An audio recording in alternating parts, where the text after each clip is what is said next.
Senate जी 19 सीटुनि ते चूंड में हुकुमरान इतिहाद मैदान मारे वरितो। सिंध असेंबली जी 12 सीटुनि मां 10 ते पीपी, 1 ते MQM ऐं 1 ते आज़ाद उम्मीदवार फैसल वाडा कामयाब। जनरल सीट ते अशरफ अली जतोई, दोस्त अली जैसर, काज़िम अली शाह, मसरूर एहसन, नदीम भुट्टो, आमिर चिश्ती ऐं फैसल वाडा चूंडिजी विया। औरतुनि जी सीट ते रुबीना कायम खानी, रतुलैन मरी टेक्नोक्रेट जी सीट ते सरमंद अली ऐं ज़मीर घुमरो सोभारा।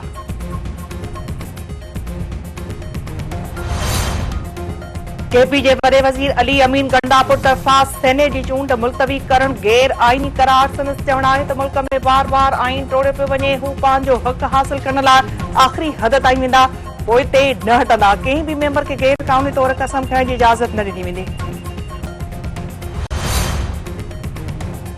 वफ़ाक़ी वज़ीर अमीर क़ाम चयो आहे त इलेक्शन कमीशन केपी में आईन तहत चूंडूं मुलतवी कयूं आहिनि। केपी में ख़बर नाहे कहिड़ो क़ानून लागू कयो पियो आहे। सूबे में आईन ऐं क़ानून जी रताड़ कई पई वञे। मख़सूस सीटुनि ते कामयाब औरतुनि खे कसम खणणु घुर्जे।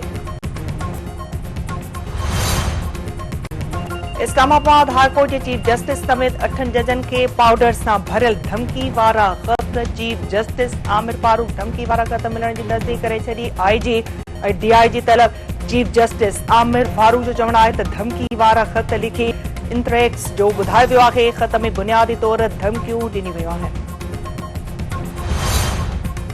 इर्सा पाणी जी विरछ रुखे फार्मूले तहत करण जी मंज़ूरी ॾेई छॾी। ख़रीफ़ जी मुंद दौरान पाणी जी खोट 30% करार। सिंध, पंजाब ऐं बलोचिस्तान ॾींहं मां कटौती करण जो फ़ैसिलो केपी खे आजो करार ॾिनो वियो। कंदरकोट में पुलिस ऐं ॾोहारनि में मुक़ाबले दौरान SHO गोलियूं लॻण सबबि ज़ख़्मी हालत में गिरफ़्तार जवाबदार पंहिंजे ई साथियुनि जी फायरिंग में मारिजी वियो। SSP बशीर अहमद बरोई जो चवणु आहे त हथियारबंद बक्सी सब्ज़ोई पंहिंजे साथियुनि जी फायरिंग में मारिजी वियो आहे।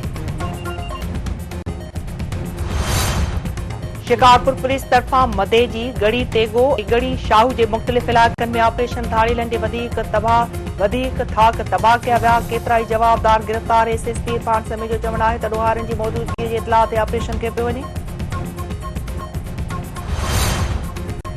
कचे में धाड़ीलनि ख़िलाफ़ ऑपरेशन वधीक तेज़ करण जो फ़ैसिलो। IG सिंध गुलाम नबी मेमण जी सदारत हेठि आला सतह इजलास। DIGs ऐं SSPs जी वीडियो लिंक ज़रिए शिरकत। SSP कश्मीर लाइ 5 लख रुपया रोक इनाम जो ऐलान। IG सिंध गुलाम नबी मेमण जो चवणु आहे त कचे में मुक़रर पुलिस जे एहलकारनि खे अलर्ट कयो वञे। इंटेलिजेंस नेटवर्क वधीक मज़बूत कयो वञे। धाड़ीलनि जे थाकनि ऐं सदन मददगारनि ख़िलाफ़ कार्रवाई वधीक तेज़ कई वञे।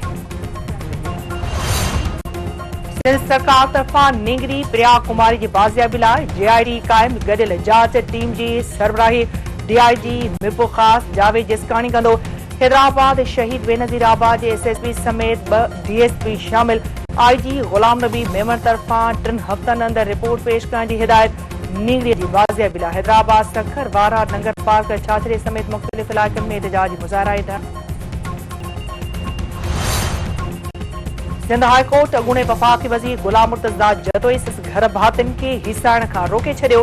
IG DIG ऐं SSP ॾखण खां जवाब तलब। अदालत रिमार्क्स ॾींदे चयो आहे त अदालत खे आगाह करण खां सवाइ गुलाम मुर्तज़ा जतोई ऐं संदसि जे घर भातियुनि ते केस दाख़िल नथो करे सघिजे।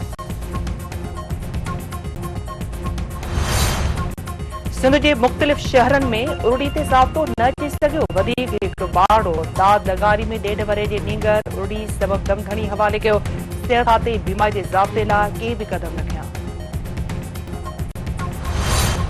ऐं न्यूज़ीलैंड ख़िलाफ़ T20 सीरीज़ में शाहीन शाह अफरीदी समेत ॿियनि रांदीगरनि खे आराम कराइण जो फ़ैसिलो। कीवीज़ ख़िलाफ़ सीरीज़ में रोटेशन पॉलिसी अख़्तियार कई वेंदी।